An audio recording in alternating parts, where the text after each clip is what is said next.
The San Jose Sharks start a new era of hockey by drafting Macklin Celebrini and Sam Dickinson in the first round of the 2024 NHL draft.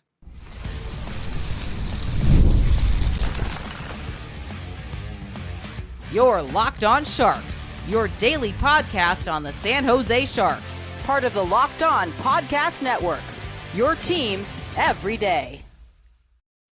Hello, welcome to Locked On Sharks, the premier hockey podcast covering your favorite team in the Bay Area. My name is JD Young, caretaker at the Reef, also the co-host of Western Conference Tuesdays on the NHL Locked On NHL Network. I want to thank you for making Locked On Sharks your first listen, probably part of the Locked On Network. We cover your team every day, and if you want to be an everydayer, all you have to do just follow wherever you get podcasts, or you can watch on YouTube as well.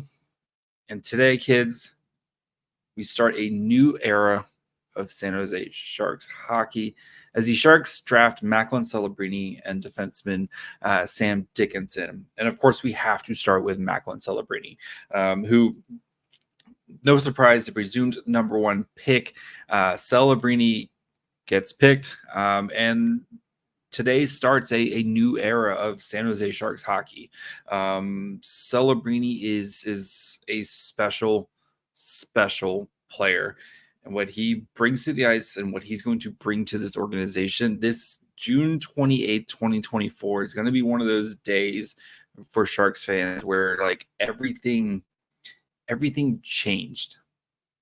Then this is a new era of San Jose Sharks hockey. And if you're just kind of catching up, don't know who Celebrini is that much, whatever, just a quick reminder. Macklin Celebrini won the Hobey Baker Award, which is given out to the best player in college hockey. He did this as the youngest player in college hockey. He didn't turn 18 until a couple weeks ago on June 13th. He's 6 foot, 190 pounds, and the comp that you get the most is Sidney Crosby mixed with Jonathan Toews. Celebrini's a player who he is going to change the way people think about the Sharks, the way the Sharks operate. He's a potential skyline changing player. If you know what that means, he's a player who's going to change the skyline of this city of San Jose. He's going to be that important to the Sharks and what they're building from here. And don't expect this all to happen at once, right? But Celebrini, who I would be willing to bet a lot of money that Celebrini is going to wear a C for the Sharks at some point here. The way he handles himself, the expectations he puts on himself, and I assume when he becomes more comfortable and isn't an 18-year-old kid, the expectations he'll put on his teammates and hold them accountable for. This is the change that the Sharks need. Like, we've added a bunch of great pieces, right? You know, kind of starting with that 2020 draft, but then like getting William Eklund, like that first kind of blue chip player in William Eklund, you know, and then, you know, you got some really nice pieces in like Beasted and, you know, Matthias Havlin, and last year's draft, right? Will Smith and Quentin Musty, and you're hoping, you know, Kasper Holtonen and Luca Cagnoni, and like looking at all these pieces building, but Celebrini, he's going to be the tipping point player where you're going to look back and see this is the guy that changed everything. And all these other players I talked about, they're going to be good players, right? But Celebrini is the franchise changing player. The Sharks are going to be looked at as a different franchise, much like when Joe Thornton arrived, right? I know the Sharks had Patrick Marleau and Olin Nolan, but the franchise changed the moment Joe Thornton walked in the room, and that's what's going to happen with Macklin Celebrini. Except for now, you have him potentially, hopefully, for the next 20 years, right?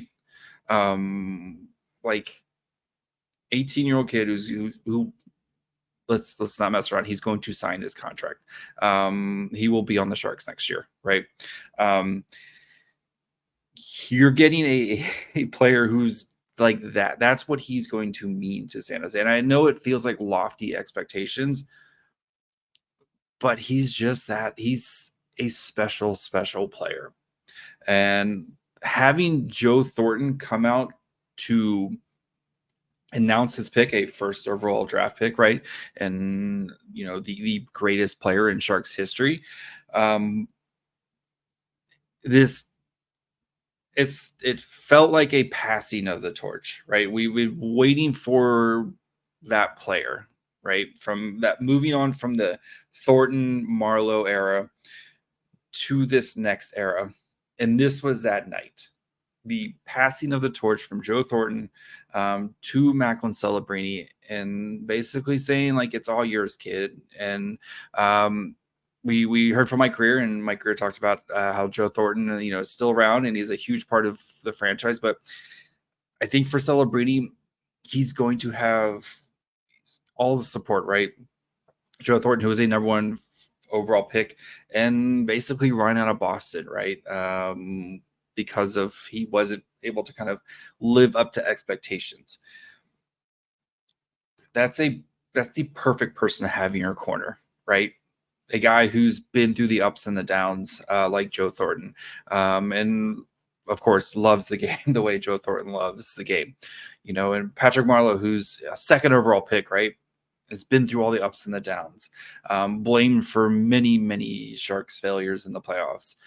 Having him around, even just the guys who are around, like this organization, yes, it's been a trying couple seasons of what they've been going through, but I really think they're setting Celebrini up for the best possible success just because of the people that are in the organization now, with Greer and Warsofsky and Thornton and Ricci and Patrick Marleau, and just you go down the list of all the people, and don't expect like the on ice performance from the Sharks is not going to, it's going to be better this year. The expectations is going to be better, as this isn't a playoff team now, but this team is just going to be, it's going to be more fun. It's going to be more professional. And you're going to start to see the light at the end of the tunnel from this team, and see what this thing is building towards. So, just the experience at the Sphere when Celebrini,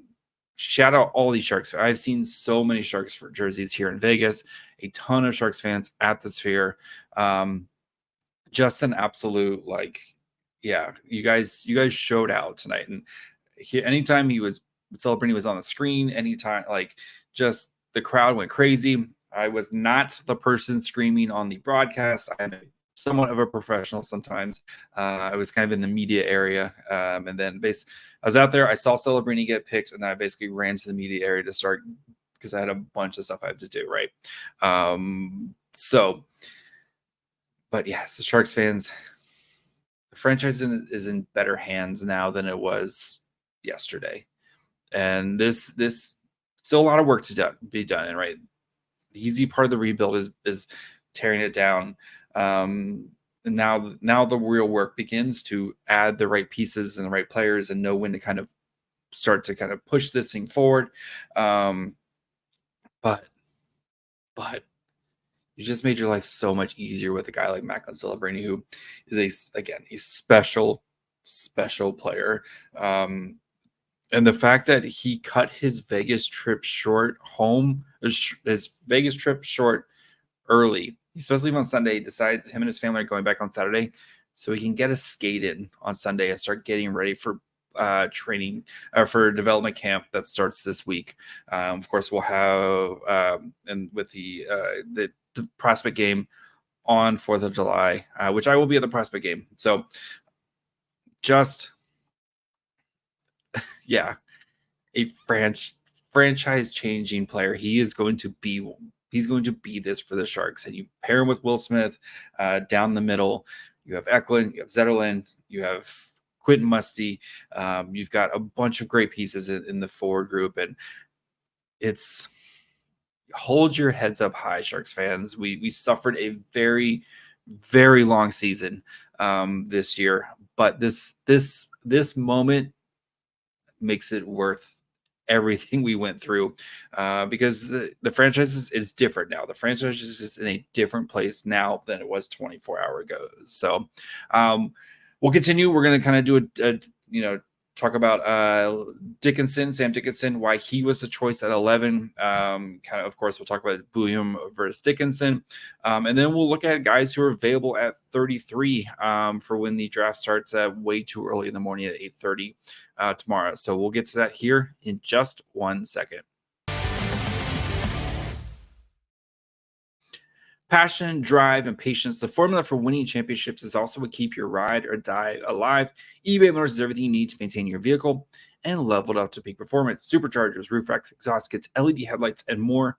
Whether you're into speed, power, or style, eBay Motors has got you covered. With over 122 million parts for your number one ride or die, you'll always find exactly what you're looking for. With eBay Guarantee Fit, your part is guaranteed to fit your ride every time or your money back. Because with eBay Motors, you're burning rubber, not cash. With all the parts you need at the prices you want, it's easy to make your car the MVP and bring home huge wins. So keep your ride or die alive at ebaymotors.com. Eligible items only. Exclusions apply. eBay Guarantee Fit only available to U.S. customers. All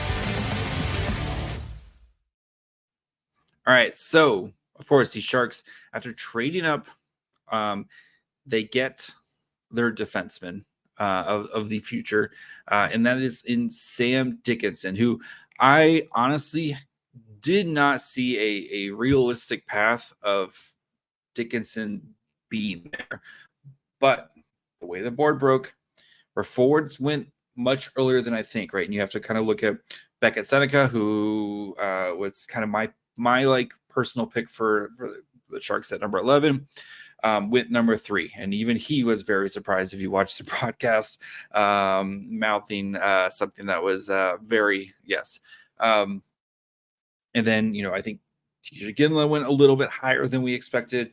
And the Sharks end up picking, having to choose between Dickinson and Zeev Buium. And I guess we'll start with the Zeev Buium part of it before we get into Dickinson. But I'm very much in the, risk it all for Zeev Buium. I would have loved to have drafted Zeev Buium here, but Sam Dickinson's like ridiculously good. And, depending on the rankings, like a lot of people had Dickinson over Buium. Some people had Buium over Dickinson. And I think it just came down to personal taste and listening to Mike Greer and kind of the way he talked about Dickinson at the end of the night. I think for him, he feels like there's a offensive level with Dickinson that hasn't been reached yet, which makes sense when you have Oliver Bonk, who kind of ate a bunch of those minutes. And Dickinson was, a huge part of London's success in their Memorial Cup run. But he's a big dude, 6'3". I mean, I stood next to him. He's a big dude, 6'3", 194. This year and had a monster season with London, where he scored a bajillion points. Not a bajillion, but no, in regular season, he had 70 points, including 18 goals in 68 games. And then he added another 13 points in 18 playoff games for the London Knights with 4 goals during that time. He's great on the transition, great skater, evasive. He needs to work on his, as most 17, 18-year-old kids do, on being more just kind of sorry, I'm really tired. He needs to be more consistent, and that's an issue, especially with defensemen, right? As being that kind of consistent night in, night out. But this is a great pick. Left hand, I know everyone's going to say right-handed shot, whatever. The Sharks are just building all their offensive defensemen on the left side. That's just it, right? You have Shakir McMahon on the left. You have Sam Dickinson on the left. That's fine. Like, whatever. But high-end skater from elite prospects, high-end skater with massive potential as a rush stopper, play starter, and shooter. The big thing is just, can he put all the pieces together? Super high floor. Like, he is going to, like, worst case, he's a second pairing defenseman who probably leaves you wanting a little bit more. But if he puts everything together, and he's going to be back in London next year, where he's going to, the expectation rate is Bonk is probably going to be, graduate either to the AHL or the NHL, but Bonk is going to probably be gone. Dickinson's going to be the guy, the defensive guy for London, and London's going to be probably pretty good again because London is always really good. So, but yeah, Dickinson, for especially for his size, the way he moves, his ability to create in transition, he's been, and you saw it, and if you watch any of the playoffs, right, you saw just how big of an asset he was to London, and what they're doing and building here. And I know people are going to be like, well, Zeev Buium, and Zeev Buium, I think there is a little bit higher ceiling with him, because of, I think, his offensive game, and kind of Buium has that just kind of like, no matter what, he wins wherever he goes. But Dickinson's a great pick, and I think he's like, again, you pick back on Celebrini. You have Sam Dickinson. You have a top pair of center. Like, you have potentially one of the best centers in the NHL. And then you just got a top pair defenseman. Like, yeah, and Dickinson was super excited to be selected by the Sharks. Like, you could just tell just the excitement and joy of like kind of talking to him. He's a monster, especially in the neutral zone. Like, this is a really good pick. Like, I know there's gonna be disappointment about Buium, but Dickinson's a really good pick. And the reason I didn't really talk about Dickinson that much this year is because I thought he was like, I just did not see a path for him to be available. Even after the Sharks traded up, I thought he was like 6, 7, 8 type of player, right? Like, he's gonna go to one of those teams. And I think with Iginla going to Utah, and then Yakimchuk getting, I think, by the Sens, that's when things like were like, oh, like Dickinson's really in play here. Kind of watching it and stuff. So yeah, I'm super excited about this draft. This is, again, you got Macklin Celebrini, you got Sam Dickinson, who a lot of people think has a potential to be the best defenseman in his class. Talking to our good friend Stephen Ellis at the draft, he was like, I love this pick. This is a perfect fit for the Sharks and what they're building, especially when you have a little bit smaller forwards, as the Sharks do, and like Eklund and Will Smith, and even Celebrini, who's 6 foot, but he plays like he's 6'3", and like Celebrini's short, but he doesn't play like that. So Dickinson's gonna be he's gonna be a great fit and a great protector for the Sharks. And his defensive game is going to be good enough where I think he's, like I said, worst case is he's second pairing type of player.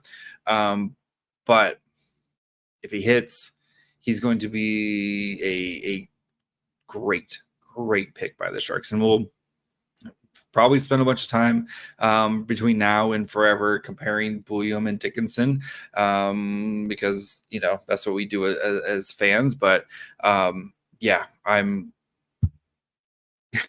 my career A+ to start this draft. Like, you got Macklin Celebrini, and you were smart enough, like you were smart to read kind of the situation, moved up ahead of some of the teams, and kind of, I know a lot of Flyers fans aren't really happy with Danny Briere.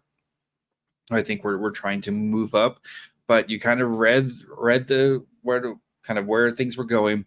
You put yourself in a great position, which is all you can ask for, and you crushed this. You crushed the first round of this draft, just like he did last year, right? With Will Smith and Quentin Musty, he freaking did it again. And yeah, it's a good day to be a Sharks fan. So we'll look now at some players who are available at 33, kind of some of the guys I would potentially circle, or at least I hope my career goes. So we'll get to that here in just 1 second. I love sports. I love them so much. I never want them to stop. But now the playoffs are done. We have fewer games, and the sports aren't sportsing like I want them to. But FanDuel lets me keep the sports going whenever I want. All I have to do is open up the app and dream up bets anytime I'm in the mood. This summer, FanDuel is hooking up all customers with a boost or a bonus daily. That's right. There's something for everyone every day, all summer long. So head over to FanDuel.com/lockedon and start making the most out of your summer. FanDuel, official sports betting partner of Major League Baseball. All right. Who's next? Who's because again, you got to keep going forward. This thing doesn't stop. So I did ask Greer. He said they're going to kind of weigh all their options at 33.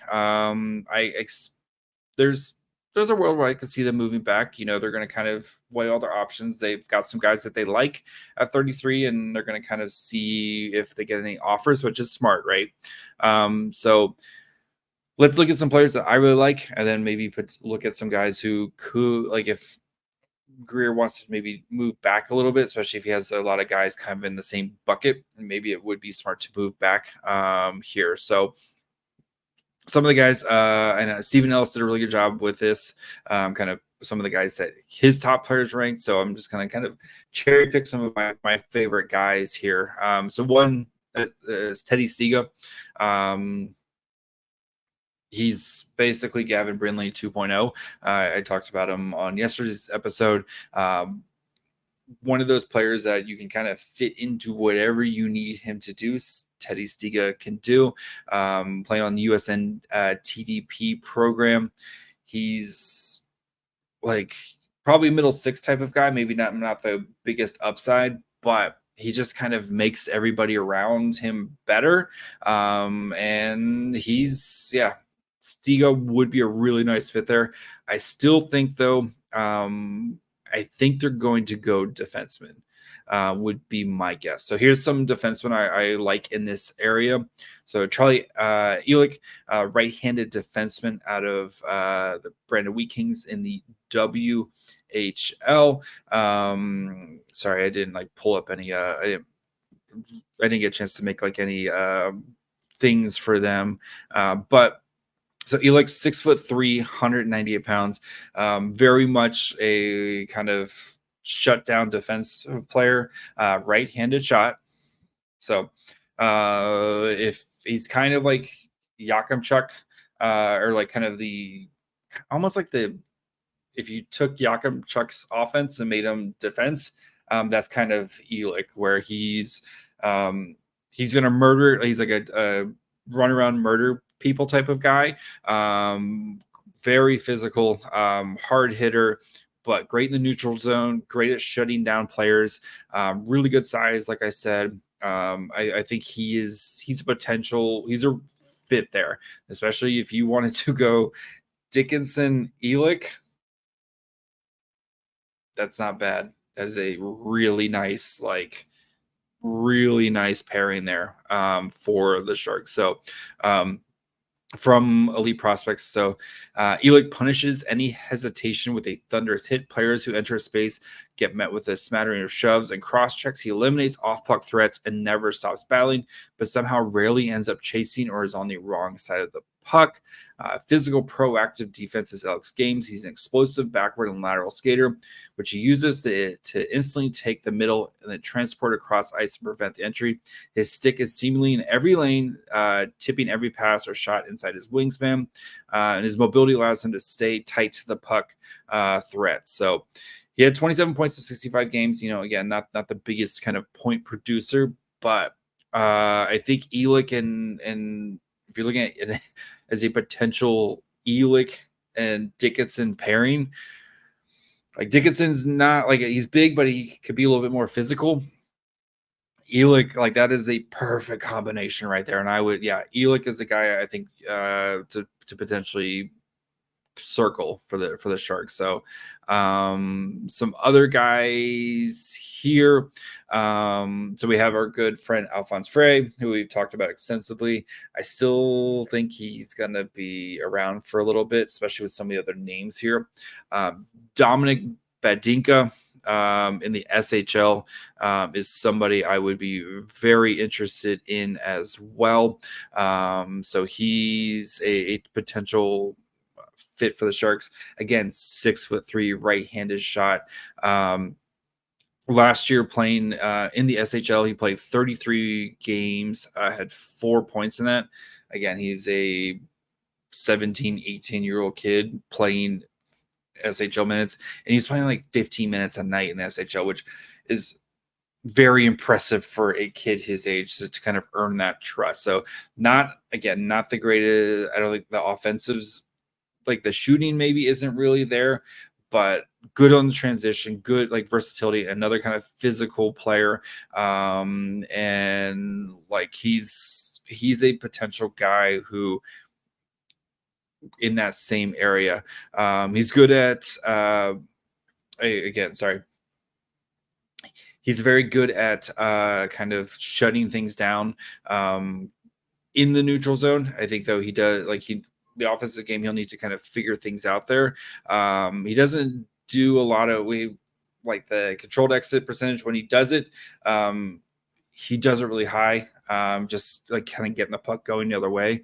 But yeah, physical player, and I think he would be a really nice kind of fit there too. So you would have like a really nice complement to Sam Dickinson as well. So another couple guys just to kind of potentially keep an eye on here. You do have Cole Hudson, of course, who left-handed defenseman who does have insane offensive skills, but just like his brother, there's going to be some question marks with the defense.